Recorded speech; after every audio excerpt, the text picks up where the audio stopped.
بسم اللہ الرحمن الرحیم۔ السلام علیکم ورحمۃ اللہ وبرکاتہ۔ ناظرین، پروگرام میرا پاکستان کے ساتھ میں ہوں آپ کا میزبان فردوس جمال۔ ناظرین، آج کے پروگرام میں 3 ٹاپک اور 3 موضوعات پہ ہم گفتگو کریں گے، اور آج کے پروگرام کے جو ٹاپک ہیں، سب سے پہلے ربیع الاول اور سیرت کا آفاقی اور عالمگیر پیغام کیا ہے، اس پہ ہم بات کریں گے۔ اور دوسرا ہمارا ٹاپک ہے ہمارے پاکستانی جو دانشگاہیں ہیں، ہماری یونیورسٹیاں ہیں، ہمارے تعلیمی ادارے ہیں، ان میں جو منشیات کا بڑھتا رجحان ہے اور ہماری نوجوان نسل جو اس ہلاکت خیز منشیات کا شکار ہوتی جا رہی ہے، اس کا ہم جائزہ لیں گے، اس کا ہم تجزیہ کریں گے کہ اس کے اسباب کیا ہیں، ان کے پیچھے کون سے مافیاز ہیں، اس کو ہم ڈسکس کریں گے۔ اور اسی طرح تیسرا ہمارا ٹاپک ہے کہ تعلیمی اداروں کے اندر جہاں والدین اپنے بچوں کو پڑھنے کے لیے بھیجتی ہیں، تعلیم کے لیے بھیجتے ہیں، وہاں اخلاقیات اور معاشرے کا اچھا فرد بنانے کے لیے بھیجتی ہیں، وہاں پہ طلبہ سیاست کے نام پہ توڑ پھوڑ، ایک دوسرے کے اوپر پتھراؤ اور جہالت کا وہاں پہ مظاہرہ۔ ریسنٹلی قائد اعظم یونیورسٹی میں بدقسمتی سے ایک واقعہ ہوا، اور یہ پہلا واقعہ نہیں تھا، ماضی میں بھی اس طرح ہوتا رہا ہے۔ تو تعلیمی اداروں کے اندر طلبہ سیاست، تعلیمی اداروں کے اندر لسانیت، عصبیت، فرقہ واریت، یہ ایک ہمارا ٹاپک ہوگا۔ 3 موضوعات ہیں جن پہ ہم بات کریں گے آج، اور ہمارے ساتھ گفتگو کرنے کے لیے آج موجود ہیں اسٹوڈیو میں میرے مہمان جناب عبید الرحمن شفیق صاحب۔ خوش آمدید سر آپ کو۔ اور نوازش۔ تجزیہ نگار ہیں، کالمسٹ ہیں، بلاگر ہیں، کافی شہرت کے حامل ہیں ماشاءاللہ۔ اور اسی طرح فون لائن پہ ہمارے ساتھ موجود ہیں ڈاکٹر موتی اللہ باجوہ صاحب۔ مختلف ٹی وی چینلز پہ ان کے پروگرامات ہوتے رہتے ہیں، اور اسی طرح مذہبی اسکالر ہیں، بہت بڑا نام ہے، قداور شخصیت ہے۔ اسی طرح ڈاکٹر انیس احمد صاحب، وائس پرنسپل ہے رفا انٹرنیشنل یونیورسٹی کا، وہ بھی ہمارے ساتھ پروگرام میں شامل ہوں گے، پینل میں، ان سے بھی ہم بات کریں گے۔ عبید صاحب، آپ سے شروع کرتا ہوں۔ ربیع الاول کا مہینہ ہے، اور سیرت کا آفاقی اور عالمگیر پیغام کیا ہے اس مہینے میں؟ اولاً تو بہت نوازش جناب فردوس جمال صاحب، آپ نے اپنے پروگرام میں مدعو کیا اور کچھ خود و شنید کرنے کا موقع عنایت فرمایا۔ سیرت النبی صلی اللہ علیہ وسلم کے اوپر جب سے آپ صلی اللہ علیہ وسلم کی بعثت ہوئی ہے، اس کے بعد سے لے کے رہتی دنیا تک لاکھوں نہیں، ہزاروں نہیں، کروڑوں الفاظ، کروڑوں صفحات اس کے اوپر لکھے گئے ہیں، لیکن آج تک پوری سیرت کا احاطہ نہیں ہو سکا۔ ابھی بھی جب بھی کوئی انسان سیرت کے اوپر غور و فکر کرنے کی کوشش کرتا ہے، سیرت کو اپنے دل سے جاننے کی کوشش کرتا ہے، اس کو اپنی زندگی میں محسوس کرنے کی کوشش کرتا ہے، تو اس کے سامنے ایک نئی دنیا اشکار ہوتی ہے، اور اسے لگتا ہے کہ جیسے ابھی سیرت کے اندر کوئی کام ہوا ہی نہیں ہے۔ تو اس بات سے آپ اندازہ لگا سکتے ہیں کہ سیرت النبی صلی اللہ علیہ وسلم کس قدر اہم ٹاپک ہے، اور یہ بات صرف مسلمانوں کے ہاں نہیں بلکہ پوری دنیا نے، اور ان لوگوں نے بھی اس بات کا اقرار کیا ہے جن کا اسلام سے تعلق نہیں ہے، جو کافر ہیں، انہوں نے بھی اس بات کا اقرار کیا ہے کہ اگر کائنات کے اندر، اگر اس کرۂ ارضی کے اوپر آپ امن کا گہوارہ بنانا چاہتے ہیں، اس کائنات کے اوپر آپ عدل و انصاف کے اوپر مبنی ایک نظام بنانا چاہتے ہیں، تو آپ کو وہی نظام لانا پڑے گا جو نظام مصطفیٰ صلی اللہ علیہ وسلم لے کر آئے تھے۔ ٹھیک ہے، بہت خوبصورت۔ سیرت کے اگر ہم مختلف پہلوؤں کی بات کریں کہ سیرت کا ایک جمالیاتی پہلو ہے، جی بالکل، ایک سیرت کا تربیتی پہلو ہے، ایک سیرت کا جو ہے وہ اخلاقی پہلو ہے، ایک سیرت کا جو ہے وہ معاشرتی پہلو ہے، پھر سیرت غیر مسلموں کے، کیونکہ نبی صلی اللہ علیہ وسلم کی زندگی ہماگیر ہے، عالمگیر ہے، آفاقی ہے۔ تو اگر ہم نبی صلی اللہ علیہ وسلم کے سیرت کے اخلاقی پہلو پہ بات کریں اور ہمارے آج کے سماج کو، معاشرے کو اور سوسائٹی کو سامنے رکھیں، تو کیا آپ ڈفرینسز محسوس کرتے ہیں؟ مسلمان سماج خاص کر، نبی صلی اللہ علیہ وسلم کے نام پہ ہم کٹ مرتے ہیں، نبی صلی اللہ علیہ وسلم سے عشق کے ہمارے دعوے ہیں، لیکن ہمارا جو اخلاقی پہلو ہے نبی صلی اللہ علیہ وسلم کی سیرت کو لے کر، تو کہاں تشنگی ہے، کہاں کمی ہے، کہاں کیا ہے؟ سیرت کے حوالے سے پہلے میں ایک تو بنیادی باتیں ذرا اپنے ناظرین کے سامنے رکھ دوں کہ سیرت بنیادی طور پر ہے کیا۔ سیرت آپ صلی اللہ علیہ وسلم کی زندگی کے ہر ایک پہلو کو ہم سیرت کہتے ہیں، کیونکہ اللہ تعالیٰ نے قرآن مجید میں فرمایا لَقَدْ كَانَ لَكُمْ فِي رَسُولِ اللَّهِ أُسْوَةٌ حَسَنَةٌ، اس رسول کی زندگی کے ایک پہلو کے اندر تمہارے لیے اسوہ حسنہ ہے، بہترین نمونہ ہے، اور ہمیں جو حکم ملا ہے بطور مسلمان اللہ تعالیٰ کی طرف سے کہ آپ صلی اللہ علیہ وسلم کی جو زندگی ہے وہ ہم اس کے مطابق زندگی گزارنا، اور آپ صلی اللہ علیہ وسلم کے صحابہ کی زندگی کے مطابق جس طرح انہوں نے پیروی کی تھی اس طرح آپ صلی اللہ علیہ وسلم کی پیروی کرنا، یہ چیز ہمارے اوپر فرض و واجب ہے۔ اللہ تعالیٰ نے جتنے بھی انبیاء کرام رضوان اللہ علیہم اجمعین کو بھیجا ہے علیہم الصلوۃ والسلام، تو ان کو اللہ تعالیٰ نے شروع سے ہی ان کی ابتدائی زندگی اللہ تعالیٰ نے اس طرح سے ڈیزائن کی کہ وہ دیگر لوگوں کے اندر ایک نمونہ ہوا کرتے تھے. آپ صلی اللہ علیہ وسلم کی اخلاقی لحاظ سے دیکھیں کہ آپ کی اخلاقیات کس قدر مضبوط تھی کہ بعثت سے پہلے پورے مکہ کے اندر یہ بات مشہور تھی کہ اگر کوئی اس پورے عرض حجاز کے اوپر کوئی امانت دار انسان موجود ہے تو وہ محمد ہے. اگر کسی انسان نے اپنی امانت کسی کے پاس رکھوانی ہے تو وہ محمد صلی اللہ علیہ وسلم کے پاس رکھوائی جا سکتی ہے. ان کا اعتبار تھا. اور سب سے بڑی بات جو ایک میں چیز سمجھتا ہوں کہ آج ہمارے معاشرے کے اندر ہمارے معاشرے کا ایک جزو لا ينفق بن چکی ہے اور یہ ہمارے معاشرے کو زہر کی طرح یہ دیمک کی طرح چاٹ رہی ہے، وہ ہے جھوٹ.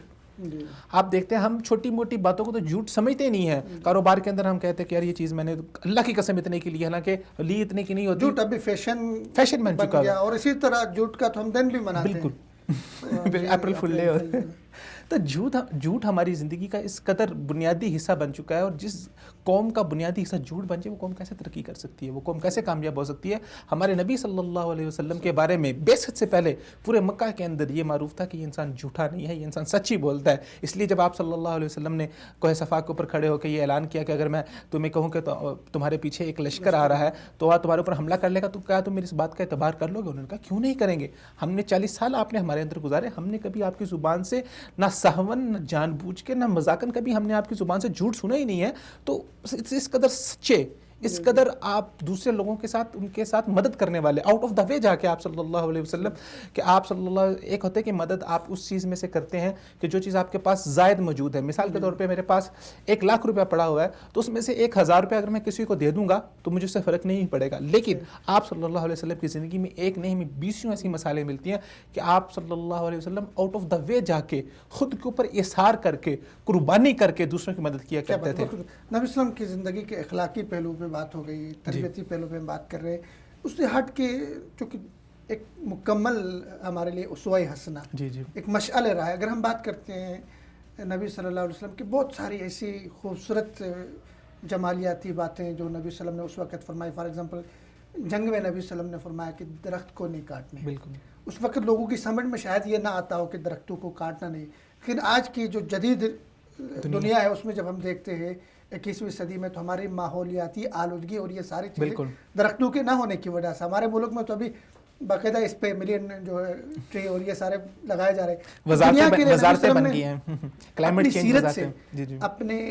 کردار سے جو چیزیں صرف اخلاقی پہلو نہیں، صرف تربیتی پہلو نہیں، صرف دینی لحاظ سے نہیں بلکہ دنیاوی لحاظ سے بھی، جنگی لحاظ سے بھی نبی صلی اللہ علیہ وسلم کی سیرت جو ہے وہ ہمارے لیے بہت جمالیتی پہلو کی آپ ذکر کر رہے ہیں. مجھے ایک معروف حدیث ہے وہ جس کا ذکر آپ صلی اللہ علیہ وسلم اپنے صحابہ میں بیٹھ کے فرماتے ہیں کہ ایک عورت بلی کی وجہ سے جہنم میں چلی گئی کہ اس بلی کو باندھ کے رکھتی تھی، نہ اس کو کھلا چھوڑتی تھی کہ وہ جائے خود شکار کر کے کچھ کھا پی لے، نہ اس کو خود کھانے کے لیے ڈالتی تھی. تو رسول اللہ نے فرمایا کہ وہ عورت بلی کے اوپر ظلم کرنے کی وجہ سے جہنم میں چلی گئی. جانوروں کے ساتھ آپ صلی اللہ علیہ وسلم کا کس قدر پیار ہوتا تھا. اور وہ کئی دفعہ ایک دو احادیث کے اندر، ایک دو واقعات کے اندر ذکر بھی ہے کہ ایک اونٹ صحابی کا تھا، وہ آپ صلی اللہ علیہ وسلم کے پاس آ کے شکایت کرنے لگا. وہ آپ صلی اللہ علیہ وسلم کو دیکھا تو اس نے دیکھا کہ یہ میرا مالک ہے، یہ مجھے چارہ بھی صحیح نہیں دیتا اور مجھ سے کام زیادہ لیتا ہے. تو اس نے آپ صلی اللہ علیہ وسلم کے پاس آیا اور شکایت کی آپ سے، اور آپ نے پھر اس کا جو مالک تھا ان کو آپ صلی اللہ علیہ وسلم نے ڈانٹا کہ آپ اس کا اچھی طرح سے خیال رکھا کرو. تو جانوروں کے حقوق کا خیال رکھنا. پھر آپ صلی اللہ علیہ وسلم نے جو جنگی اصولوں کے اندر عام طور پہ اگر ہم اس دور کو دیکھیں، اس سے پہلے ہم رومن امپائر کو دیکھیں، ہم پرشین امپائر کو دیکھیں، وہاں پر جب کوئی قوم کسی دوسرے قوم کے اوپر فتح حاصل کرتی تھی تو وہ ایسا وحشیانہ سلوک ان کے ساتھ کرتی تھی اور ان کو اپنی لونڈیاں بنا لیا جاتا، ان کے ساتھ ظالمانہ سلوک کیا جاتا. آپ صلی اللہ علیہ وسلم آئے، آپ نے اسلام میں آنے کے بعد جب دوسرے لوگوں کو غلام بنایا جاتا تھا، حالانکہ وہ نظام کو ایک دم سے چینج کر دینا تھوڑا مشکل تھا، لیکن آپ نے ایسا ایک نظام وضع کیا کہ بعد میں اسلام کے اندر سے ان کے لیے اتنی آپ صلی اللہ علیہ وسلم نے اتنی سہولیات دی، ان کو اتنے زیادہ حقوق دیے غلاموں کو، اور پھر آہستہ آہستہ ایک ایسا نظام وضع کیا کہ حضرت عمر رضی اللہ تعالیٰ عنہ کے دور کے اندر آ کے وہ ختم ہی ہوگی. اور بعد میں آپ صلی اللہ علیہ وسلم نے یہ باقاعدہ قانون بنا دیا کہ کسی آزاد کو غلام نہیں بنایا جا سکتا. تو یہ قانون بندی آپ نے فرما دی کہ آج کے بعد کسی بھی آزاد کو غلام نہیں بنایا جا سکتا. کیا بات ہے، بہت خوبصورت. نبی وسلم کی زندگی کے مختلف پہلو، مختلف طبقات کے ساتھ، جانوروں کے ساتھ، انسانوں کے ساتھ، غلاموں کے ساتھ، مسلموں کے ساتھ، کافروں کے ساتھ سلوک، محبت، چاہا، اپنائیت اور ان کے ساتھ تعامل میں حسن اور جمال، یہ ساری چیزیں آ گئی. کمی تو ہمارے آج کے دور میں نبی وسلم کی سیرت کو اپنانے میں اس میں اپنے آپ کو ڈھالنے میں یا اس کو سمجھنے میں ہمارا ایک بہت بڑا عالمی، ہم دعویٰ تو نبی صلی اللہ علیہ وسلم سے بہت محبت کا کرتے ہیں، پیار کا کرتے ہیں، لیکن وہ چیز ریفلیکٹ نہیں ہوتی ہماری زندگی کے اوپر، عکس اس کا نہیں نظر آتا ہے۔ حکومت نے رحمۃ للعالمین 2 روزہ کانفرنس کی، باتیں بہت ہو رہی، آپ کس نظر سے دیکھتے ہیں اس کانفرنس کو؟ اچھا، پہلے آپ نے محبت کا ذکر کیا، اس کے اوپر ایک بہت خوبصورت بات ہے میرے ذہن میں، وہ میں چاہتا ہوں کہ ناظرین کے ساتھ شیئر کروں۔ اللہ تعالیٰ نے مسلمانوں کا اور آپ صلی اللہ علیہ وسلم کے درمیان جو رشتہ بنایا ہے وہ محبت کا رشتہ بنایا ہے، اور فرمایا کہ اس وقت تک کوئی انسان کامل ایمان والا ہو ہی نہیں سکتا جب تک وہ اپنے ماں باپ سے زیادہ، اپنے بچوں سے زیادہ، حتیٰ کہ پوری دنیا سے زیادہ آپ صلی اللہ علیہ وسلم سے محبت نہ کرے۔ اچھا، یہ محبت کا رشتہ جو یہ تعلق جو اللہ تعالیٰ نے بنایا ہے ایک مسلمان اور آپ صلی اللہ علیہ وسلم کے درمیان، اس کی ایک بنیادی وجہ ہے۔ کیوں بنایا ہے یہ محبت کا تعلق بنانے کی وجہ کیا ہے؟ کیوں ہر ایک انسان کے دل کے اندر آپ صلی اللہ علیہ وسلم کی محبت ہونی چاہیے؟ دیکھیں، ایک انسان دوسرے انسان کی بات، کچھ وجوہات ہوتی ہیں ان کی بنیاد پر وہ اس کی بات کو مانتا ہے۔ یہاں تو وہ اس کا ملازم ہے تو وہ اس کی بات کو مانے گا، یا دوسرا انسان بہت طاقتور ہے تو وہ اس کی طاقت سے ڈرتا ہوا اسے مانے گا، یا دوسرا انسان بہت زیادہ دولت مند ہے، اس کی دولت سے متاثر ہو کے اس کی بات کو مان رہا ہے، یا وہ دوسرا انسان بہت زیادہ اس کے پاس شہرت ہے تو وہ شہرت کے اندر اس کی شہرت کے ٹریپ کے اندر آ جاتا ہے اور اس کی بات کو مانتا ہے۔ تو اللہ تعالیٰ نے ان تمام مادی چیزوں کو سائڈ پہ رکھ کے ایک مسلمان کا اور رسول اللہ کا جو رشتہ بنایا ہے وہ محبت کا بنایا ہے کہ ایک مسلمان آپ صلی اللہ علیہ وسلم کی زندگی کو اس طرح فالو کرے، سیرت کو اس طرح فالو کرے، اس کے دل میں محبت ہو، اور جب آپ کو کسی سے محبت ہوتی ہے تو آپ اس کی ایک ایک ادا کو، آپ اس کی ایک ایک ادا کے اوپر مر مٹتے ہیں، خلوص سے۔ آپ اگر میں زور سے کسی کو کوئی بات کہوں گا بیٹا یہ بات، باپ ایک بچے کو کہتا ہے کہ یہ بات مانو، وہ ہو سکتا ہے کہ اس وقت مان لے کیونکہ وہ ڈرا ہوا، لیکن اس کے دل سے کبھی نہیں مانے گا، اور جب اس کو موقع ملے گا اس کی خلاف ورزی کرے گا۔ لیکن اللہ تعالیٰ نے رسول اللہ صلی اللہ علیہ وسلم کے ساتھ محبت کا رشتہ بنا کے تمام مسلمانوں کو فرما دیا کہ آپ نے ایسی محبت کی مثال قائم کرنی ہے جو رہتی دنیا تک برقرار رہے۔ محبت کی آپ نے بات کی، قبل اس کے آپ میرے سوال کے دوسرے حصے کا جواب دے دیں۔ محبت اور عشق، یہ دونوں لفظ ہم نبی صلی اللہ علیہ وسلم کی ذات کے لیے بولتے ہیں، صحیح، تو کیا اس میں کوئی فرق ہے؟ دیکھیں، محبت اور عشق یہ بنیادی طور پر اگر ہم دیکھیں تو عربی زبان کے اندر جو لفظ استعمال ہوا ہے آپ صلی اللہ علیہ وسلم کے ساتھ تعلق کا، تو وہ محبت کا استعمال ہوا ہے۔ یہ محبت کئی طرح کی ہوتی ہے۔ محبت جو ہے ایک دوست کی دوست کے ساتھ ہوتی ہے، ایک بیٹے کی اپنے والد کے ساتھ ہوتی ہے، ایک بھائی کی اپنی بہن کے ساتھ ہوتی ہے، ایک بھائی کی اپنے بھائی کے ساتھ ہوتی ہے۔ تو محبت کا یہ پورا ایک فلسفہ ہے۔ اس کے امام ابن قیم رحمہ اللہ نے اپنی کتاب کے اندر محبت کے کچھ درجات بیان کیے ہیں۔ اس کے اندر ایک درجہ انہوں نے بیان کیا ہے کہ جو آخری درجہ ہے وہ ہے خلت کا، کہ اللہ تعالیٰ فرماتے ہیں کہ میں نے حضرت ابراہیم علیہ السلام کو اپنا خلیل بنا دیا۔ خلیل کہتے ہیں کہ بہت ہی اچھا، اس میں ایک درجہ آتا ہے حمیم کا۔ حمیم کہتے ہیں آپ کا بہت گرم جوش جو دوستی ہوتی ہے آپ کی کسی انسان کے ساتھ، جیسے آپ کہتے ہیں یار یہ میرا تو لنگوٹیا یار ہے، یارانہ جس کے ساتھ ہوتا ہے، تو وہ حمیم کا لفظ بھی اس کے اندر استعمال ہوا ہے۔ عشق جو ہے، عشق بنیادی طور پہ یہ اردو لغت کے اندر استعمال ہونے والا لفظ ہے، اس لیے یہ عربی کے اندر استعمال نہیں ہوا۔ اگر ہم بطور لفظ دیکھیں تو عشق محبت کے معنی کے اندر استعمال ہوا ہے۔ اس کو ہم دیکھتے ہیں کہ ہمارے پرانے علماء نے اپنی کتابوں کے اندر لفظ عشق کو ذکر بھی کیا ہے، لیکن ہوتے ہوتے ہوا یہ ہے کہ لفظ عشق جو ہے اب یہ بہت بازاری لفظ ہو گیا ہے، یہ بہت غلط معنوں کے اندر استعمال ہونا شروع ہو گیا ہے۔ اس لیے اب علماء کہتے ہیں کہ عشق کی نسبت رسول کے ساتھ نہیں کرنی چاہیے۔ اصل آپ کے اندر ہے کہ وہ محبت کا جنون ہونا چاہیے، تو محبت کا جنون الفاظوں کا محتاج نہیں ہے۔ اب آج دیکھیں کوئی بندہ باہر گلی میں کھڑا ہو کے یہ نہیں کہہ سکتا کہ میں اپنی ماں کے ساتھ عشق کرتا ہوں یا میں اپنی بہن کے ساتھ عشق کرتا ہوں، تو وہ الفاظ جو آج کل کے دور کے اندر، کیونکہ اسلام آپ کے عرف کا بہت زیادہ اعتبار کرتا ہے، کوئی بھی حکم اگر اسلام آپ کے اوپر لگا رہا ہے تو وہ آپ کے عرف کو اعتبار کرتا ہے، اور یہ باقاعدہ یہ مقاصد الشریعہ اور جو قواعد اصولیہ ہیں ان کے اندر سے ایک اصول ہے کہ جب بھی آپ کوئی حکم لگاتے ہیں تو علماء مجتہدین سب سے پہلے عرف کا لحاظ بھی رکھتے ہیں۔ تو محبت میں پاکیزگی زیادہ ہے، عشق لفظ وہ میں یہ نہیں کہتا، میں کہتا ہوں کہ عشق لفظ اپنے اندر بہت اچھا ہو سکتا ہے، لیکن ابھی جو اس کا استعمال ہے مفہوم میں بھی اگر ہم جاتے ہیں صاحب تو کہیں پہ ایسی بات تو ہے کہ عشق میں انسان بسا اوقات حدود و قیود کا بالکل اندھا ہو جاتا ہے، کہتے ہیں عشق اندھا ہوتا ہے، تو ایسے الفاظ سے گریز کرنا چاہیے۔ اللہ کے نبی کے لیے جیسے فرماتا ہے وَلِلَّهِ الْمَثَلُ الْأَعْلَىٰ، اللہ تعالیٰ کے لیے ایسی مثال ہے کہ جس کی نظیر کوئی نہیں ملتی۔ محبت کتنا خوبصورت لفظ ہے اور کتنا جو اس کی ادائیگی، ایسے الفاظ سے اور اس کا احتراز کرنا چاہیے، اور یہ ادب کا تقاضا ہے۔ کانفرنس پہ بات ہاں جی، کانفرنس کی بات کرتے ہیں. یہ میں سمجھتا ہوں کہ بہت اچھا انیشیٹو ہے جو پاکستان گورنمنٹ کی طرف سے لیا گیا. اور جب میں نے یہ خبر سنی تو میرا دل تو بہت باغ بھی ہوا کہ ہماری گورنمنٹ اور ہماری حکومت باقاعدہ طور پہ ان چیزوں کو پروموٹ کر رہی ہے جو آج سے پہلے ہمیں نظر نہیں آیا. اگر ہوتی بھی تھی کانفرنسز وغیرہ ہوتی بھی تھیں تو وہ کچھ لوگوں کی پرائیویٹ جد و جہد کی وجہ سے ہوتی تھی. کسی بندے کی کوئی ذاتی خدمات ہیں تو وہ کوئی کانفرنس کر دیتا تھا. لیکن اتنی بڑی کانفرنس عالمی طور پہ کرنا, اور میں سمجھتا ہوں کہ آپ صلی اللہ علیہ وسلم کی ولادت کے اوپر اور آپ 12 ربیع الاول کے حوالے سے ایسی کانفرنس کرنے کی ضرورت ہے جس سے آپ لوگوں کے اندر شعور پیدا کریں, جس سے آپ لوگوں کو بتائیں کہ سیرت کا مقصد کیا ہے. کتنا اچھا عنوان رکھا ہے ختم نبوت اور مسلمانوں کی ذمہ داریاں کیا ہیں. ایسے مواقع کے اوپر ہمیں اپنی ذمہ داریوں کا احساس ہونا چاہیے, لوگوں کو شعور دینا چاہیے جائے کہ ہم جو ہے وہ رنگا رنگ محفلوں کے اندر الجھ جائیں, ہم جھنڈیوں کے اندر الجھ جائیں. تو ان چیزوں سے ہمیں ہٹ کے ہمیں اصل اس پیغام کے اوپر غور کرنے کی ضرورت ہے. اور میں سمجھتا ہوں کہ گورنمنٹ نے اس اہم موقع کے اوپر سیرت کے پیغام کو دوبارہ زندہ کر کے عام کر کے بہت اچھا کیا. ٹھیک ہے, دو باتیں اس میں سب پوچھنا چاہوں گا. ایک تو یہ کہ ایک پرسیپشن لوگوں میں یہ پایا جاتا ہے جی کہ فرض کو چھوڑ دیا, نفل ادا کر دیا. صحیح. وہ یہ چاہتے ہیں ادا کرنا کہ جو ختم نبوت کی ایک مجرمہ تھی اس کو چھوڑ دیا جی, ابھی اس کو یہ کیا کر رہے ہیں, اس کو پالش کر رہے ہیں, اس کے اوپر پردہ ڈالنے کی کوشش کر رہے ہیں, یا لوگوں کے خوف سے فتوح سے ڈر کے اس طرح کر رہے ہیں, نیت پہ سیدھا حملہ ہے. ایک تو اس پہ آپ کمنٹ کریں, اور دوسرا اس کانفرنس کے کچھ اچھے پہلوؤں کی,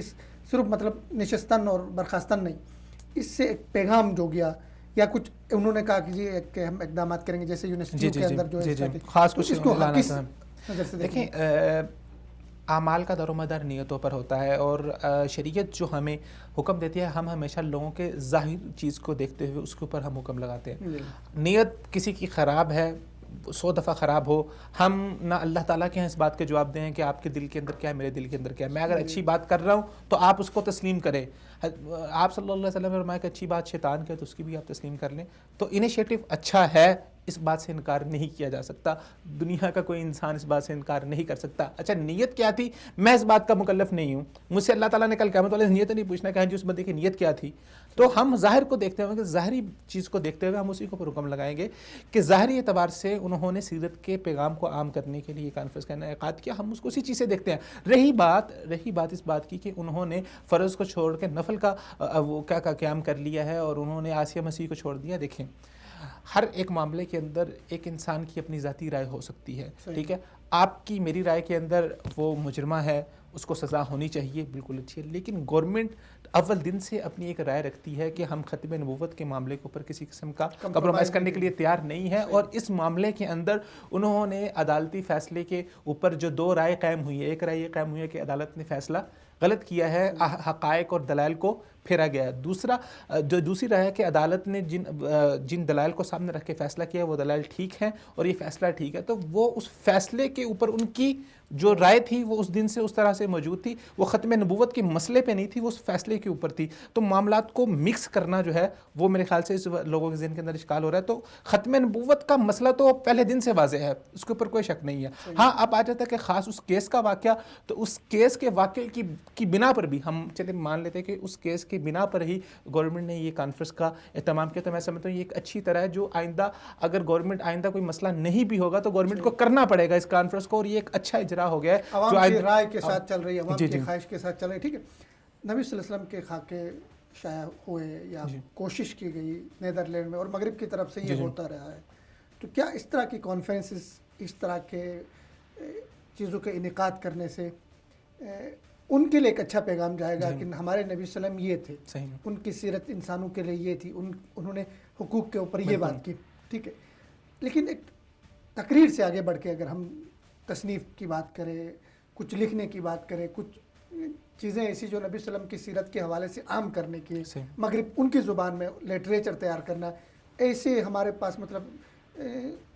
جڑ کے بیٹھے ہمارے پاس ایسی ٹیمیں ہوں جو بیٹھ کے نبی صلی اللہ علیہ وسلم کی سیرت کے مختلف گوشوں پہ کام کریں اور اس اجالوں کو مغرب میں پھیلائیں. کیا سمجھتے ہیں کہ سیرت کے موضوع پہ اب تک جتنی بہت کچھ کام ہوا ہے, مختلف زبانوں میں ہوا, تو مزید جدید انداز میں کرنے کی ضرورت محسوس ہو رہی ہے؟ بالکل، سیرت کے بہت سے پہلو ابھی اردو زبان کے اندر اگر ہم بات کریں تو خاص لحاظ سے بہت زیادہ تشنا ہے. عربی زبان کے اندر اس حوالے سے بہت زیادہ کام ہوا ہے اور عربی زبان کے اندر بہت زیادہ لٹریچر موجود ہے. عربی علماء نے اس حوالے سے بہت زیادہ کام کیا ہے. تو جیسے آپ نے ذکر کیا کہ سیرت کانفرنس کا عالمی طور پہ اس کا کیا فائدہ ہو سکتا ہے. دیکھیں یہ ساری چیزیں ایک سفارتی ہوتی ہیں. سفارتی لحاظ سے جب آپ ایسی کانفرنس کرواتے ہیں تو آپ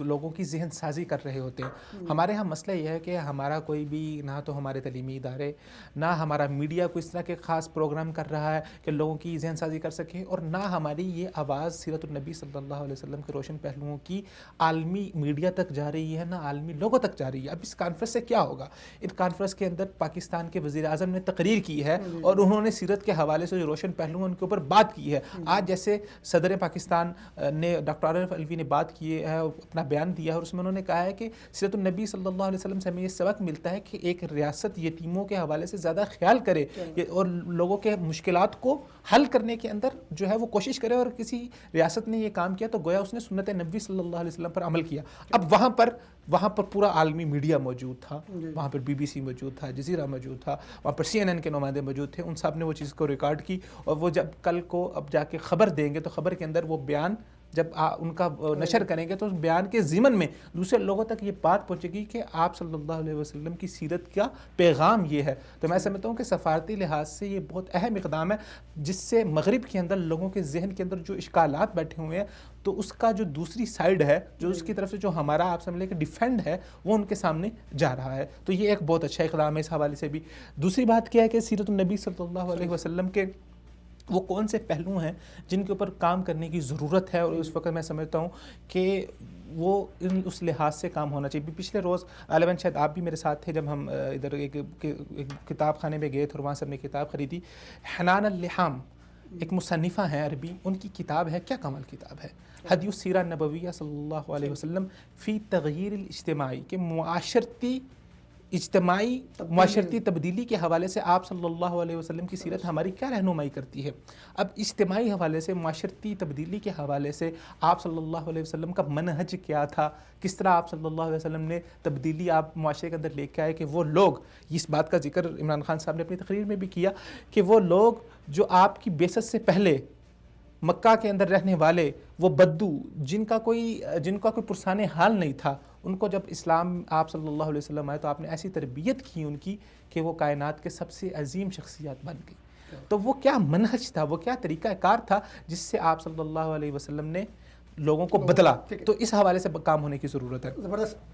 خان صاحب نے اس سیرت کانفرنس میں بہت خوبصورت تقریر کی، بہت خوبصورت پہلو ذکر کے، یرموک، قادسیہ تک بات پہنچ کے، نبی وسلم کے جنگی کارنامے، آپ کے صحابہ کے کارنامے، آپ کے لوگوں کے ساتھ سلوک.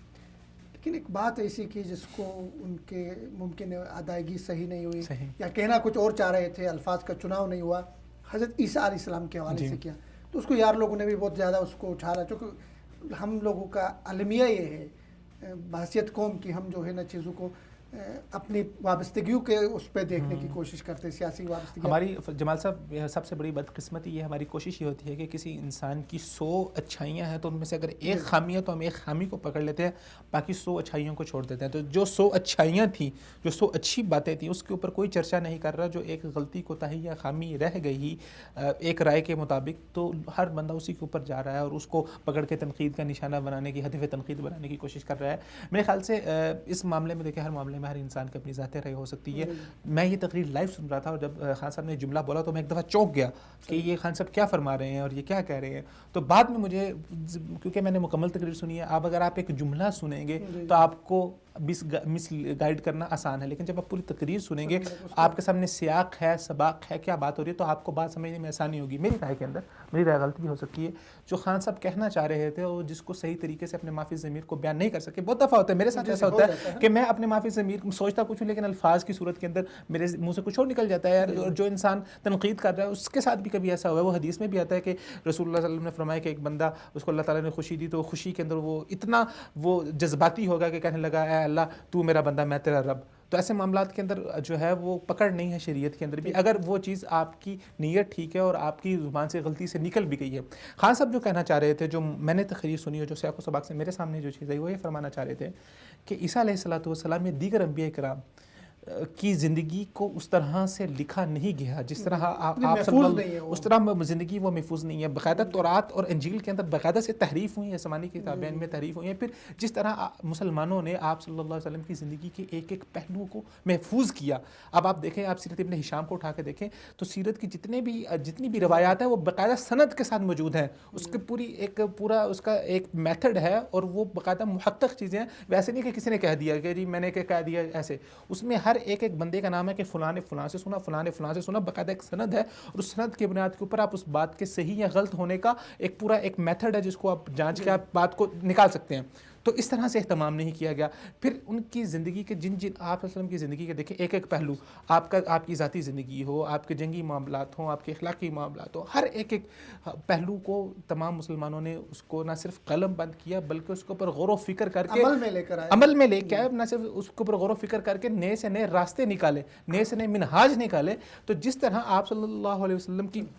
زندگی کے اوپر کام ہوا ہے اس طرح دیگر انبیاء کرام کی زندگی میں نہیں ہوا. اور حضرت عیسیٰ علیہ السلام کا جو ذکر کیا تو وہ اب دیکھیں اس وقت عیسائی دنیا کی سب سے بڑی پاپولیشن ہے, تو انہوں نے کچھ کام کرنے کی کوشش کی ہے لیکن وہ بھی جتنا کام اب ہوا اتھینٹک نہیں ہے, اور جس طرح اہتمام کے ساتھ سیرت النبی پہ کام ہوا اس طرح نہیں ہوا. تو باقی آپ صلی اللہ علیہ وسلم کے بعد اگر کچھ کام کسی نبی کی ذاتی زندگی یا سیرت کے اوپر ملتا ہے, اگر ہم اس کو عام زبان پہ بات کریں گے تو تاریخ, جس کا انہوں نے کہا کہ تاریخ میں ذکر نہیں ملتا, تو تاریخ ہی ہے آپ صلی اللہ علیہ وسلم کی زندگی, لیکن ہم نے اس کو ایک خاص موضوع دے دیا جس کو ہم سیرت کہتے ہیں. تو اس کے بعد تاریخی حوالے سے اگر کسی نبی کی زندگی کے اوپر کام ہوا ہے تو وہ حضرت عیسیٰ علیہ السلام ہے. انبیاء تو ہمارے لیے سب قابل احترام ہے اور سب ہم ان پر ایمان لانا ہمارے پر واجب ہے. نئی ریاست, نئی حکومت مدینہ کے اس پہ بن رہی ہے, ماڈل کے اوپر بن رہی ہے. ریاست مدینہ کا بار بار ذکر ہو رہا ہے, حضرت عمر کے انصاف کا ذکر ہو رہا ہے, ابھی سیرت کانفرنس کی. تو آخر میں چونکہ ہم اس چیپٹر کو کلوز کر رہے ہیں تو آخر میں نئی حکومت کے لیے نئی پالیسیاں بناتے ہوئے, مدینہ کی ریاست کی طرز پر ریاست بناتے ہوئے نبی صلی اللہ علیہ وسلم کی سیرت کے کن پہلوؤں کو سامنا رکھنا چاہیے حکومت کو؟ جی حکومت کے لیے کیا پیغام ہے؟ میں جو سمجھتا ہوں کہ اگر کوئی حکومت اس ایک چیز کے اوپر قابو پا لے اور ایک چیز کو اپنی پالیسی کا بنیادی حصہ بنا لے تو میں سمجھتا ہوں آپ کے سارے مسائل حل ہو سکتے ہیں. وہ ہے مساوات, کہ کسی گورے کو کسی کالے کے اوپر کوئی برتری نہیں ہے, کسی پیسے والے کو کسی غریب پر کوئی برتری نہیں ہے, کسی پاورفل آدمی کو کسی عام آدمی کے اوپر کوئی برتری نہیں ہے, چاہے وہ کوئی ایم این اے ہے, چاہے وہ کوئی وزیر ہے, چاہے وہ چودھری کو وڈیرا ہے, جو وٹ ایور از اٹ, جو کچھ ہے وہ اپنے گھر کے اندر ہے. لیکن جب بات آتی ہے معاملات کی, اب مساوات ہونا چاہیے. یہ نہ ہو کہ آپ کسی آفس میں, سرکاری آفس میں جائیں, جس بندے کے تعلقات ہیں وہ وہاں پر آسانی سے کام کروا لے اور عام بندہ جو ہے وہ لائن میں لگا رہے. جب بات آئے احتساب کی, جب بات آئے عدل کی, جب بات آئے انصاف کی, تو غریب لوگوں کو آپ ان کو پیستے رہیں اور بڑے لوگوں کو آپ چھوڑ دیں. اور یہی وہ بات ہے آپ صلی اللہ علیہ وسلم نے جس کی طرف اشارہ کرتے ہوئے فرمایا کہ پہلی قوموں کی ہلاکت کی وجہ یہ ہے کہ جب ان میں کوئی بڑا آدمی کوئی گناہ کرتا تو اس کو چھوڑ دیتے, اور اگر چھوٹا کرتا تو اس کو وہ پیس کے رکھ دیتے. تو یہ ایک چیز, باقی چیزیں آہستہ آہستہ آ جائیں گی. بس یہ ایک چیز, یہ مساوات کا جو نبوی اور عالمگیر جو پیغام ہے اور جو یہ منہج ہے, یہ اگر یہ گورنمنٹ اپنی پالیسیوں میں اپنا لے تو دیکھیے برکت بھی آئے گی اور باقی معاملات اپنے اندر اپنے آپ بہتر ہونا شروع ہو جائیں گے. ناظرین یہاں پہ ایک شارٹ بریک لیتے ہیں, اس کے بعد باقی دو ٹاپک ڈسکس کر لیں.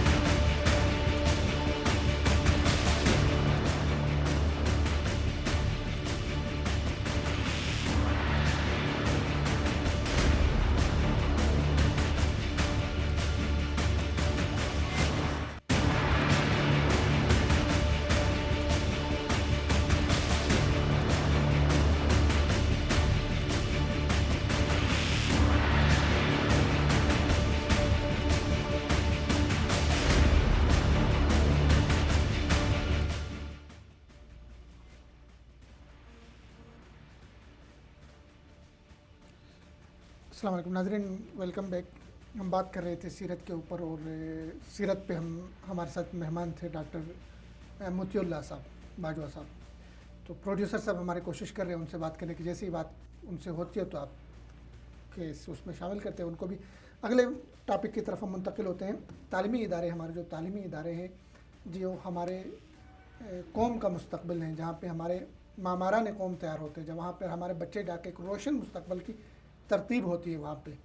لیکن بدقسمتی سے ان تعلیمی اداروں پہ باجوہ صاحب اس وقت لائن پہ, باجوہ صاحب سے بات کرتے ہیں. السلام علیکم ڈاکٹر صاحب.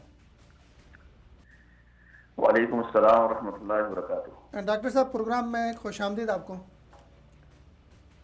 بہت شکریہ جی، بہت شکریہ۔ ڈاکٹر صاحب سیرت کے اوپر ہم بات کر رہے ہیں، سیرت کا عالمگیر اور آفاقی پیغام اس خاص کر ربیع الاول کے مہینے میں دنیا کے لیے، پاکستانی قوم کے لیے، نئی حکومت جو نئی ریاست مدینہ کے اوپر بنانے جا رہی ہے، ریاست مدینہ، حکومت کے لیے کیا پیغام ہے، پاکستانی قوم کے لیے سیرت کا کیا پیغام ہے، اور دنیا کے لیے سیرت کا کیا پیغام ہے؟ بسم اللہ الرحمن الرحیم۔ دیکھیے، یہ بہت زبردست پروگرام ہے کہ آپ آج کے دن خاص طور پر سیرت کے حوالے سے بات کر رہے ہیں، اور چلیں کسی حد تک اب گورنمنٹ بھی، ہماری گورنمنٹ بھی کو بات کرتی ہے، اگرچہ ان کے عزائم اب بھی کچھ واضح نہیں ہیں، غیر واضح اور مبہم سے معاملات ہیں۔ نبی کریم صلی اللہ علیہ وسلم اس کائنات کے لیے واقعتاً جو تبدیلی ہے وہ لے کر آئے ہیں، اور پوری کائنات کا مزاج، پوری کائنات کے رواج اور پوری کائنات کے دستور تبدیل ہو گئے۔ رسول اکرم صلی اللہ علیہ وسلم نے جس طرح سے ظلم کا خاتمہ کیا ہے، اور آپ نے اپنی سیرت سے جو پیغام دیا ہے، آپ ایک سردار گھرانے میں پیدا ہوئے، لیکن آپ کمزور طبقات کے حقوق کی جنگ لڑتے رہے۔ نہ صرف یہ کہ اللہ کی توحید کا پرچم تھاما، نہ صرف یہ کہ بدعات اور خرافات کے خلاف، اور نہ صرف یہ کہ شرک کے خلاف آپ نے جنگ کی ہے، بلکہ اگر ہم اس طرف بھی دیکھیں تو اللہ کے رسول علیہ السلام نے باقاعدہ طور پر جو پسے ہوئے طبقات ہیں، وہ مظلوم طبقات جن کی کوئی بات نہیں کرتا تھا، ان کی بات کی ہے اور ان کے حقوق کی جنگ لڑی ہے۔ اگر آپ غلاموں کی طرف دیکھیں تو آپ نے جو غلاموں کو حقوق دلائے ہیں، جس طرح سے آئندہ غلام بنانے سے، جس طرح سے جو ہے وہ تعلیمات کے ذریعے سے منع فرمایا ہے، یا آزاد کرنے کا جو نظام دیا ہے تاکہ آزادانہ زندگی گزاری جا سکے۔ اور اگر ہم خواتین کے حوالے سے دیکھیں تو جس طرح سے خواتین کا استحصال ہوتا تھا، آپ نے اس استحصالی نظام کو کس طرح سے لپیٹ کر رکھ دیا، کس طرح سے عورتوں کو عزت ملی ہے، کس طرح سے آپ نے آپ کی وجہ سے یا آپ کی لائی ہوئی تبدیلی اور انقلاب کی وجہ سے یتیموں کے ساتھ اچھا سلوک ہوا ہے، غریبوں کے ساتھ، ایک غریب آدمی کی جو باوقار زندگی ہے وہ رسول پاک صلی اللہ علیہ وسلم کی رہین منت ہے۔ آپ نے ہی یہ مزاج بنایا ہے کہ آپ نے یہاں تک کہ وہ جو حدیث ہے کہ اگر غریب جو ہیں، اگر ابھی امیر حساب دے رہے ہوں گے اور غریب 500 برس، یا بعض روایات کے مطابق یہ تعداد مختلف بھی ہے کہ وہ 500 برس پہلے جنت چلے جائیں گے۔ تو یہ اگر ہم ایک ایک طبقے کی طرف دیکھیں تو اللہ کے نبی صلی اللہ علیہ وسلم کی آمد سے، اور آپ ڈاکٹر صاحب سے رابطہ منقطع ہو گیا، کوشش کرتے ہیں پروڈیوسر جیسے ہی رابطہ بحال ہوتا ہے دوبارہ ڈاکٹر صاحب کو شامل کرتے ہیں۔ ڈاکٹر صاحب ایک بہت خوبصورت بات فرمائے تھے خواتین کے حقوق کے حوالے سے، یہ بہت خوبصورت بات فرمائی ہے کہ آج اگر ہم دیکھتے ہیں مغرب کی طرف دیکھتے ہیں تو وہ ایک سب سے بڑا جو اسلام اور اسلامی معاشرے کو مطعون کرتے ہیں وہ انہی معاملات کے اوپر کرتے ہیں کہ آپ لوگ خواتین کے ساتھ استحصال کرتے ہیں، خواتین کے اوپر ظلم کرتے ہیں، خواتین کو ان کے حقوق نہیں دیتے۔ تو خواتین کے حقوق کا جو معاملہ ہے یہ بہت حساس ہے، لیکن اسلام ہی وہ سب سے پہلا نظام اور دین تھا جس نے باقاعدہ طور پہ آ کے جو استحصال ہو رہا تھا اس وقت اسلامی دوسرے معاشروں کے اندر، تو اسلام نے عورت کو جو مقام دیا اور والدہ کو جو مقام اللہ تعالیٰ نے زندہ درگور کیا جاتا تھا، مٹی کے نیچے دبا دیا جاتا تھا، اس کے کوئی حقوق نہیں تھے، لیکن اسلام نے جو ہے ترغیب بھی دی اور وہ ظالمانہ جو کلچر تھا، جو قبائلی رواج تھا، اس کو ختم کیا۔ بہت خوبصورت بات کی ڈاکٹر صاحب نے۔ عبید صاحب ٹائم چونکہ بہت کم ہے، دوسرے ٹاپک پہ ہم منتقل ہوتے ہیں۔ ہمارے تعلیمی ادارے جو دانشگاہیں ہیں، ہم تربیت گاہیں ہیں، قسمتی سے آئے روز وہاں پہ نئے نئے جو ہے حادثات ہوتے ہیں، نئی نئی چیزیں سامنے آ جاتی ہیں۔ منشیات کے حوالے سے اگر ہم بات کریں تو پاکستانی قوم رپورٹ ہے اس کے اوپر جو سروے ہے اس کے مطابق کوئی تقریباً 80 لاکھ پاکستانی نشے کی لت میں مبتلا ہے، اور ان 80 لاکھ میں سے اوریج جو عمر ہیں وہ 14 سے لے کر 21 سال کی عمر تک بالکل زیادہ تر۔ اور سکولوں میں چھوٹے جو سکول ہیں وہاں پہ بھی بچے نشہ کرتے ہیں، اور نشے کے نت نئی چیزیں سامنے آ جاتی ہیں۔ اب پچھلے کوئی ہفتہ پہلے قائد اعظم یونیورسٹی کے باہر سے ایک گروہ پکڑا گیا کہ وہاں پہ نشہ وہ جو ہے سپلائی ہوتا تھا، اور سپلائی کرنے والے کون لوگ ہوتے؟ چوکیدار، ٹھیے والے، دکاندار، اندر کینٹین والے، اور بسا اوقات بدقسمتی سے پروفیسر جو یونیورسٹی میں پڑھاتے ہیں وہ اس کام میں ملوث ہیں۔ تو کیا کہیں گے؟ ایک المیہ ہے، ہماری قوم کا المیہ ہے، تعلیمی ادارے جہاں سے ہم نے ایسے لوگوں کو، افراد کو تیار کرنا تھا جو قوم کی قیادت کرے، وہاں سے چرسی، پاؤڈری، نشائی، اور حد تو یہ ہے کہ ہمارا ایک منسٹر، سابق منسٹر، اور اتنے بڑے قوم نے جن کو منتخب کیا تھا، حنیف عباسی صاحب، جیل میں پڑے ہوئے ہیں، سزائے موت بھگت رہے ہیں اسی منشیات کیس میں، کس سے روئیں، کس سے شکوہ کریں، کیا کہیں گے اس میں؟ فردوس صاحب، یہ معاملہ بہت ہی خطرناک رخ اختیار کرتا جا رہا ہے، اور یہ ایک باقاعدہ کلچر ہے جو پاکستانی معاشرے کے اندر عام ہو رہا ہے۔ اچھا، یہ بنیادی طور پر ہم دیکھتے ہیں کہ کلچر یہ آتا کہاں سے ہے، یہ کیسے طلباء کے اندر، اور آپ تو یونیورسٹی کی بات کر رہے ہیں، جو ابھی کی رپورٹس ہیں ان کے مطابق سکولز کے اندر چھوٹے بچے وہ باقاعدہ منشیات کی طرف لگ رہے ہیں اور نشے کی چیز استعمال کر رہے ہیں، اور اس میں کچھ رپورٹس ایسی بھی آئی ہیں جس میں باقاعدہ طور پہ اسکول مالکان ملوث تھے۔ کیسے ہو سکتا ہے کہ اسکول کی کنٹین کے اوپر ایسی چیزیں بک رہی ہیں اور بچے وہاں سے لیتے ہیں؟ تو ایک تو وہ لوگ اپنا بزنس چلانے کے لیے اپنے کاروبار، انہوں نے اپنا کاروبار بنایا ہوا ہے، اور دوسرے معصوم بچوں کی زندگیوں کو برباد کر رہے ہیں۔ اچھا، اسکول کے اندر اس کی بہت ساری وجوہات ہیں۔ اگر آپ نفسیاتی ڈاکٹرز ہیں ان کی طرف رجوع کریں تو ان سے یہ پتہ چلتا ہے کہ آج کل جو زیادہ تر مسئلہ نفسیاتی آ رہا ہے وہ ہمارے اسکول کے بچوں میں آ رہا ہے، اور ماں باپ بچوں کو ان کے پاس لے کے جاتے ہیں۔ اس کی مین وجہ یہ ہے کہ بچوں کے اوپر بہت زیادہ تعلیمی برڈن ڈالا جا رہا ہے، صحیح، بچوں کو نفسیاتی مریض بنایا جا رہا ہے۔ پاکستان کے اندر بدقسمتی سے جس طرح کا نظام تعلیم رائج ہے، وہاں پر آپ کی صلاحیت کی کوئی قدر نہیں ہوتی، وہاں پر آپ کی صلاحیت کو آپ کے نمبروں سے جانچا جاتا ہے، جس کے لیے طلباء کے اندر دن بدن ڈپریشن بڑھ رہا ہے، اور ان کو نظر آ رہا ہوتا ہے کہ اگر میرے نمبر کم آئے تو مجھے آگے کسی یونیورسٹی میں داخلہ نہیں ملے گا، کالج میں داخلہ نہیں ملے گا۔ اور کالج والوں نے اس کو اپنا دھندا بنایا ہوا ہے، وہ کیا کرتے ہیں کہ جس کے نمبر زیادہ ہوتے ہیں اس سے کو تو داخلہ دے دیتے ہیں، اور جس کے نمبر کم ہوتے ہیں ان سے موٹی رقم لیتے ہیں اور زیادہ فیسیں وصول کرتے ہیں، تو ایک اپنا کاروبار انہوں نے چلایا ہوا ہے۔ تو اکثر آپ کو پتہ پاکستان کے اندر غریب لوگ ہیں جو اتنی زیادہ فیسیں برداشت نہیں کر سکتے، تو ان کے بچے جو ہے وہ بہت زیادہ ڈپریشن کا شکار ہو جاتے ہیں، اور ان کو دیکھا دیکھی وہ بچے جن کے پاس سب وسائل موجود بھی ہیں، وہ ایک ماحول ایک ایسا بن جاتا ہے نفسیاتی طور پہ، وہ ڈپریشن اور کھچاؤ ایسا ہوتا ہے پورے کلاس کے اندر، وہ سب بچے ایک دوڑ کے اندر بھاگ رہے ہیں، بس دوڑ نمبروں کی دوڑ ہے اور اس کے اندر جا رہے ہیں، اور اتنا بنیادی ریزن ہے جس کی وجہ سے بچے نفسیاتی امراض کا شکار ہو رہے ہیں، اور پھر اس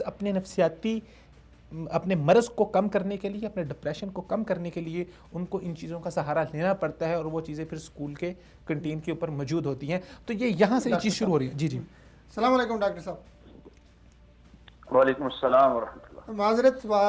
بات مکمل نہیں ہو سکی تھی، آپ پلیز کنٹینیو کریں۔ جی، میں بس یہی کہہ رہا تھا کہ نبی کریم صلی اللہ علیہ وسلم نے جو پسے ہوئے طبقات ہیں اور جن کی کوئی بات نہیں کرتا تھا، نہ صرف یہ کہ اللہ کی توحید کا پرچم اٹھایا ہے، نہ صرف یہ کہ شرک کو مٹایا ہے، نہ صرف یہ کہ ظالموں کے خلاف آپ نے آواز اٹھائی ہے، بلکہ ان طبقات کے حوالے سے ان کے حقوق کے جنگ لڑی ہے۔ اور اگر آپ اس زمانے سے جو اس وقت کی سیٹلڈ تہذیبیں تھیں، آپ ان کے مزاج کو دیکھیں تو نبی کریم علیہ السلام کی سیرت کا اثر یہ ہوا، یا آپ کے پیغام کا اثر یہ ہوا کہ وہ چیزیں جو آپ نے بیان فرمائی، اگرچہ ہندو مت نے آپ سے وہ چیزیں اخذ نہ کی، یعنی آپ کا دین نہ لیا، لیکن آج پوری دنیا میں کہیں بھی بردہ فروشی جو ہے وہ قانونی حیثیت حاصل نہیں رکھتی۔ آج پوری دنیا میں کہیں پر بھی عورتوں کی اس طرح سی منڈیاں نہیں لگتی کہ ان کو فروخت کیا جائے، ان کو خریدا جائے، اگرچہ کسی نہ کسی شکل میں یہ چیزیں موجود ہیں۔ آج کہیں بھی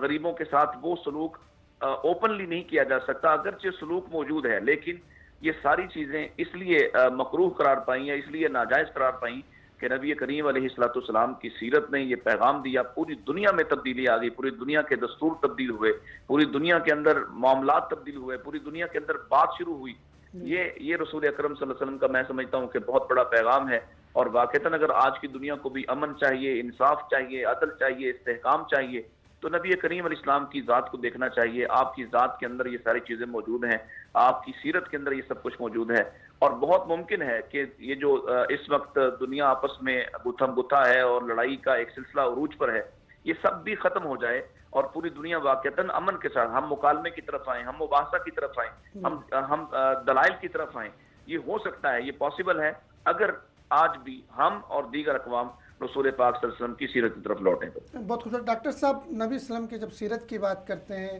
نبی وسلم کے سیرت کا ہر گوشہ،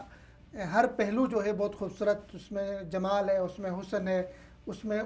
پوری انسانیت کے لیے خوبصورت پیغامات ہیں، لیکن ہم as a Muslim, being a مسلم، ہمارا جو سماج ہے، ہمارے جو سوسائٹیز ہیں، ہمارے جو معاشرے ہیں، اس میں نبی وسلم کی سیرت کی جھلک، نبی وسلم کا اسوے کی جھلک ہمارے کردار میں نظر نہیں آتی ہے، جس کے ذریعے ہم لوگوں کو دعوت دے دیں۔ تو کس طرح ممکن ہے کہ نبی وسلم کی سیرت کو ہم عام کریں؟ نبی وسلم سے محبت کے دعوے ہم بہت کرتے ہیں، لیکن ہماری زندگیوں میں اس چیز کی جو ہے جھلک محسوس نہیں ہوتی ہے۔ دیکھیے، اس کی سب سے بڑی وجہ یہ ہے کہ جو ہم اپنے بچوں کو تعلیم دیتے ہیں، آپ جب نرسری جو لگاتے ہیں، ظاہر ہے آپ نے جو پودا لگانا ہو اسی کی آبیاری کرتے ہیں، اس کو ایک خاص ماحول فراہم کرتے ہیں۔ ہم اس وقت پوری دنیا میں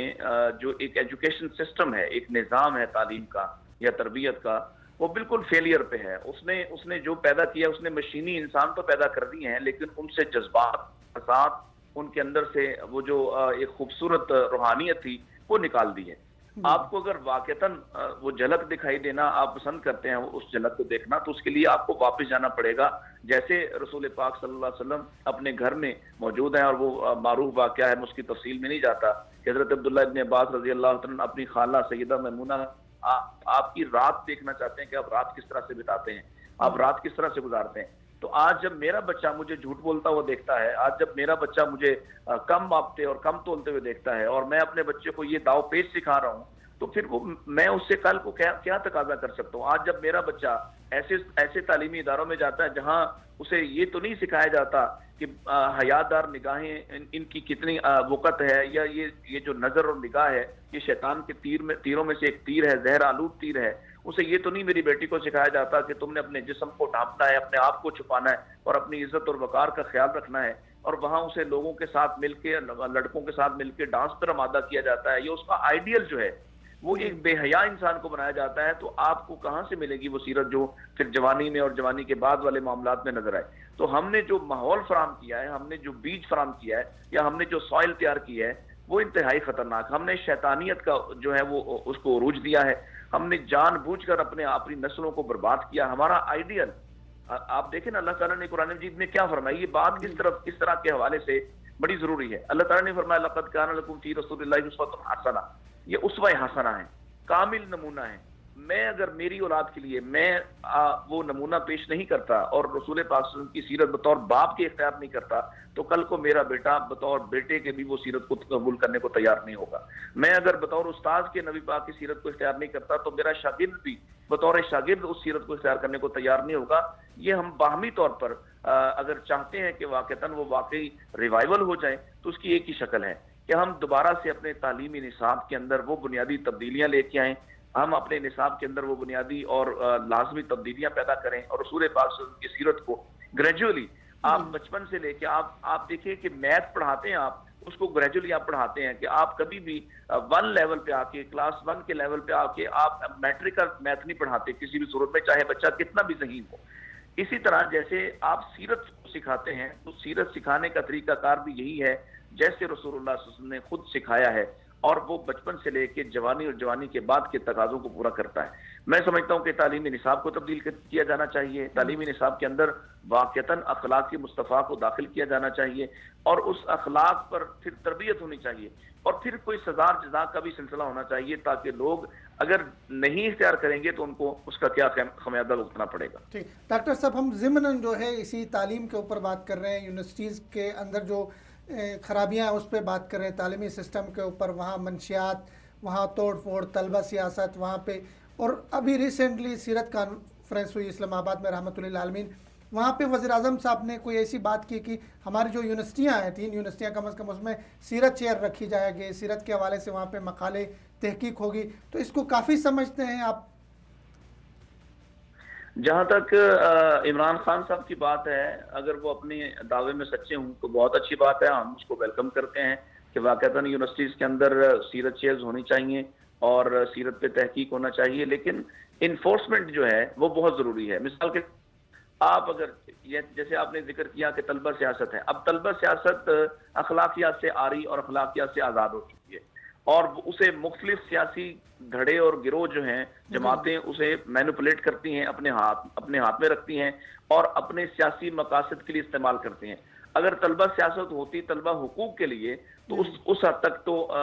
قابل برداشت تھا اور کافی حد تک جائز بھی تھا، لیکن وہ ہو گئی ہیں اپنے سیاسی حقوق، وہ سیاسی حقوق جو پیچھے ان کی بیک پہ یا اس کو بیک اپ کرنے والی جو سیاسی تنظیمات ہیں، سیاسی تحریکات ہیں، وہ انہیں ان نوجوانوں کو استعمال کرتی ہیں، اور پھر وہی سچ وہ آگے انڈیلتے ہیں۔ اسی طرح سے جو عمران خان صاحب نے فرمایا کہ سیرت شیئر ہونی چاہیے، اس پہ ہم تحقیق کریں گے، تو بات تو بہت اچھی ہے.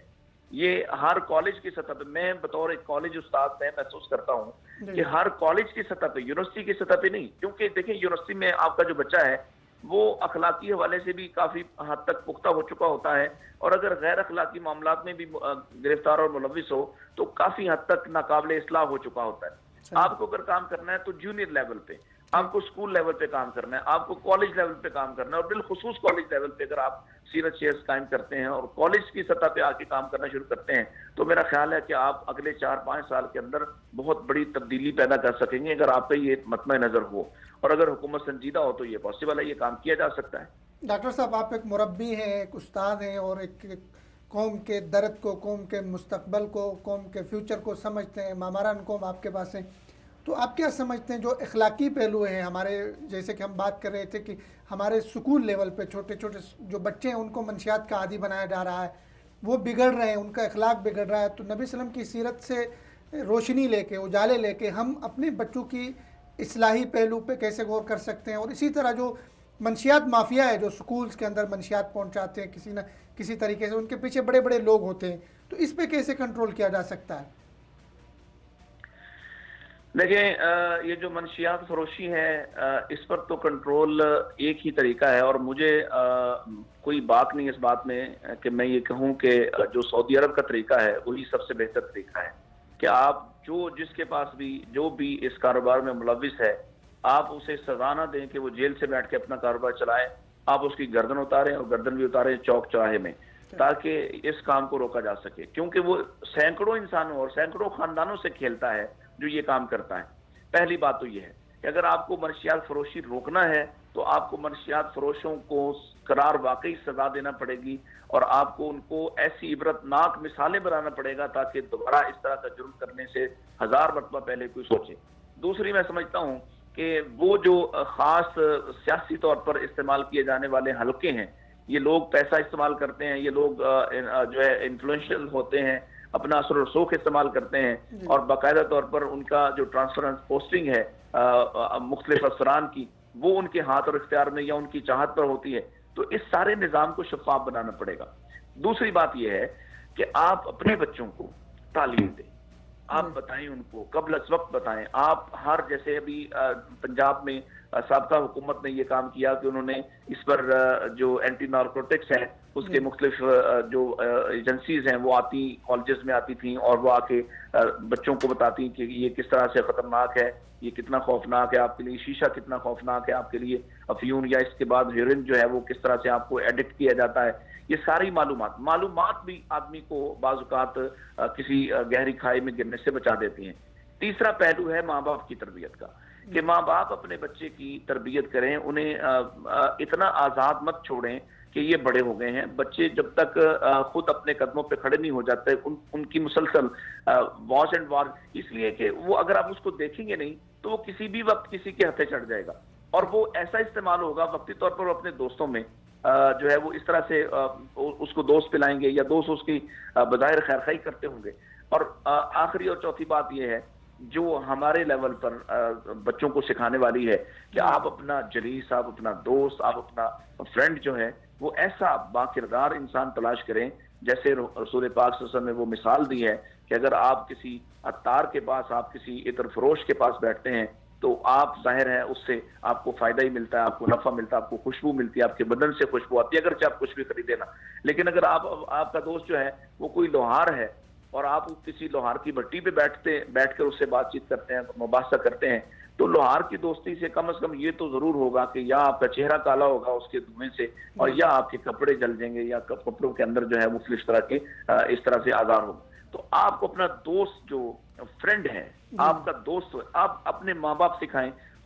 استاد سکھائیں کہ آپ کو دوست کیسا بنانا ہے، آپ کے دوست کی کوالٹیز کیا ہونا چاہیے، اور آپ کو ایسے دوستوں سے کس طرح سے بچنا چاہیے. یہ 4 پہلو ہیں میرے نظر میں. اگر یہ ہو سکیں، سزا کا پہلو ہے کہ سزا دی جائے، اس کے ساتھ ساتھ تربیت ہے، اور پھر دوستوں کے انتخاب کی بات ہے، اور اسی طرح سے جو اسکول لیول پر آپ کو آگاہی مہم چلانا تھی حکومتی سطح پر، کیونکہ وہ کوئی ادارہ نہیں چلا سکتا. بعض ادارے کرتے ہیں یہ کام، ہمارے ہاں یہاں لاہور کے اندر بھی بعض ایسے ادارے ہیں جو مختلف جگہوں پہ جا کے یہ اویئرنیس دیتے ہیں، لیکن اگر وہ حکومتی سرپرستی میں بلکہ حکومتی کوئی ادارہ ہو تو وہ زیادہ بہتر اور منظم طریقے سے لوگوں کو آگاہ کر سکتا ہے. بہت شکریہ ڈاکٹر صاحب، بہت نوازش، سلامت رہیے. عبید صاحب، ڈاکٹر صاحب نے بہت خوبصورت باتیں کی، بہت ان کی باتوں میں جو ہے ریالٹی، جو گراؤنڈ ریالٹی ہے، چونکہ وہ ان کا واسطہ پڑتا ہے معاشرے سے، سماج سے، بچوں کے ساتھ، اسکول. کیا تبصرہ کریں گے مختصر ڈاکٹر صاحب کی گفتگو کے اوپر؟ یہ ڈاکٹر صاحب نے ماشاء اللہ بہت خوبصورت گفتگو کی ہے، اور جتنے بھی اس کی جوانب تھے سب کو انہوں نے سمیٹا ہے، اور ایک اچھا لائحہ عمل دیا ہے کہ اگر کوئی گورنمنٹ یا کوئی بھی جو سننے والے ماں باپ ہیں ان کے لیے ایک اس کے اندر پہلو ہے کہ وہ اپنے بچوں کی تربیت کریں. اور اگر گورنمنٹ کا کوئی نمائندہ یا ذمہ دار اس کو سن رہا ہے تو اس کے لیے کیا پہلو ہیں، کیا ہونے چاہیے. تو مین بات جو ڈاکٹر صاحب نے کی وہ بہت اہم ہے کہ ہمیں اس تمام عمل کو سیاسی رسوخ سے نکالنا ہوگا. باقاعدہ آپ کو پتہ ہے کہ جیسے آپ نے ذکر کیا پہلے ایسے ہوتا رہا ہے کہ سیاست باقاعدہ طور پہ استعمال ہوئی چیزوں کے اوپر، اپنی مرضی کے من چاہے آفیسرز کو لگایا گیا تاکہ عام طرف تو ہو سکے آسانی سے، اور اس چیز کو آگے لے کے جایا گیا. تو اس کے اوپر سب سے پہلے جو ہمارا اسکول مافیا ہے، جو ہم پہلے بات کر رہے تھے کہ اسکول مافیا اس کے اندر انوالو ہے، اس کے اوپر کام ہونا چاہیے، ان کے روک تھام ہونی چاہیے. اور میں سمجھتا ہوں کہ باقاعدہ طور پہ جس طرح خیبر پختونخوا کے اندر اس بات کے اوپر باقاعدہ قانون سازی ہوئی ہے کہ اسکول اور کالجز کے اندر جو ہے وہ نسوار پر پابندی ہوگی، تو منشیات تو بہت دور کی بات ہے، سگریٹ کے اوپر باقاعدہ ہمارے تعلیمی اداروں اور یونیورسٹیز کے اندر باقاعدہ طور پہ پابندی ہونی چاہیے کہ یونیورسٹی کی 4 دیواری اور 4 حدود کے اندر کوئی بھی طالب علم، چاہے وہ بچہ ہے، بالکل، چاہے جو بچہ ہے، چاہے کوئی بچہ ہے، چاہے کوئی بچی ہے. ابھی تو ہماری جو خواتین ہیں، جو بچیاں ہیں، وہ اس چیز کی بہت لت میں مبتلا ہو رہی ہیں. البیہ ہے ہماری قوم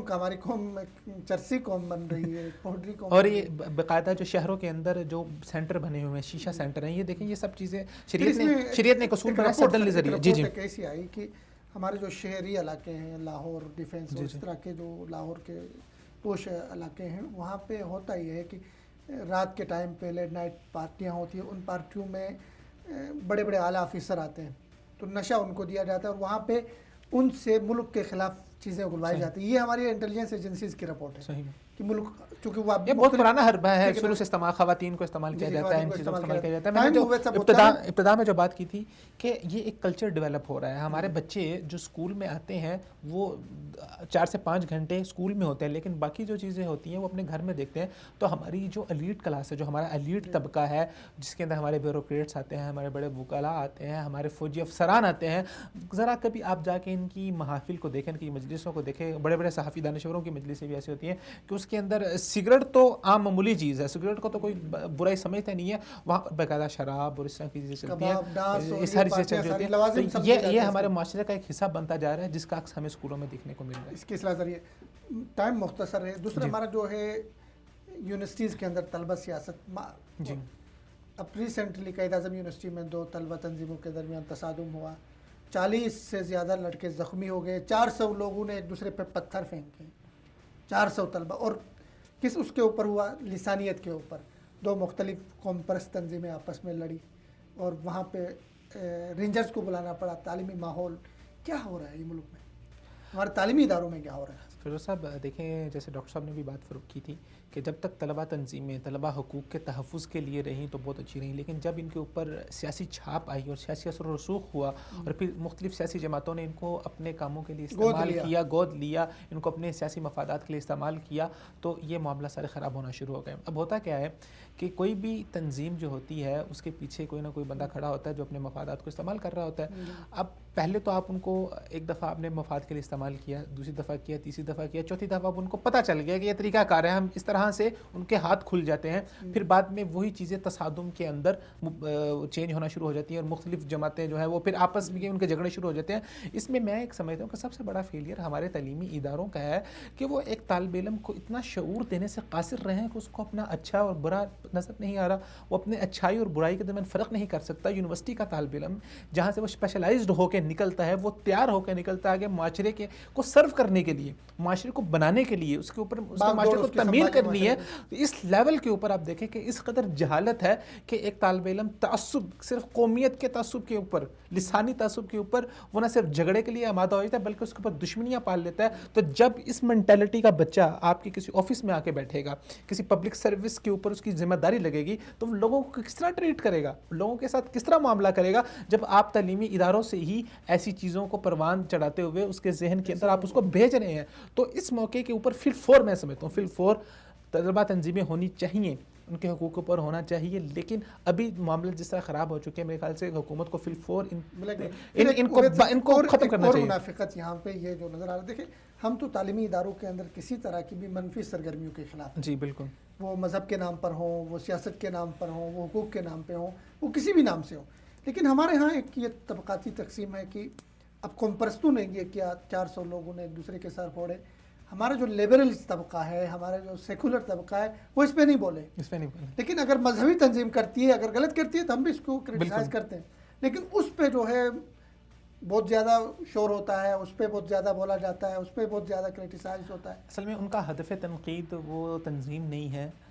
وہ جماعت نہیں ہے، یا وہ کام نہیں ہے. ان کا ہدف تنقید ہے مذہب اور اسلام پسند لوگ اور اسلام پسندیت، ان کا ہدف تنقید ہے. تو وہ ان کو جب اس کے اندر وہ چیز نظر آ رہی ہوتی ہے تو وہ سہارا اور آڑ اس بات کا لیتے ہیں کہ طلبہ تنظیموں کا، اور اس کی آڑ میں جو اپنا اصل مفاد ہے اس کے اوپر کام کر رہے ہوتے ہیں. تو وہ جو چیز ان کے مطلب کی ہوتی ہے وہ پکڑ لیتے ہیں. تو یہ بات اس طرح اگر وہ باقاعدہ طور پہ انہی چیزوں کے اوپر منفی جو روایات ہیں اور منفی جو اقدامات ہیں ان کے خلاف وہ تنقید کرنا چاہتے ہیں، ان کے خلاف ہے، تو وہ ایسی چیزوں کے اوپر بھی اپنا احتجاج ریکارڈ کرواتے. لیکن ان کا احتجاج ریکارڈ نہ کروانا واضح طور پہ ہر ایک انسان کے لیے ایک واضح مثال ہے کہ ان لوگوں کا ہدف تنقید منفی اقدامات نہیں ہے بلکہ کچھ اور ہے. بہت شکریہ عبید صاحب.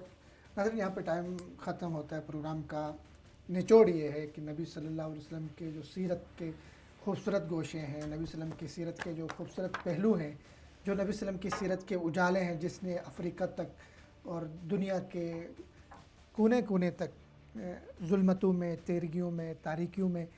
اجالے کیے، روشنیاں پھیلائی، وہاں لوگوں کو اخلاق کے دائرے کے اندر لے کر آیا، لوگوں کو انسانیت اور احترام، ریسپیکٹ سکھایا.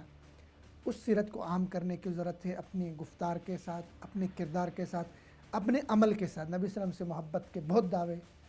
ان دعووں کو سچا کر دکھانا ہے، ان دعووں کے اوپر عمل کرنا ہے، تاکہ کل قیامت کے دن نبی صلی اللہ علیہ وسلم کے ہاتھوں ہم حوض کوثر کا پانی وہاں سے پی سکیں. اور اسی طرح ہمارے جو تعلیمی ادارے ہیں، جو دوسرا ہمارا ٹاپک تھا، وہاں پہ تربیت ہمارے بچوں کی،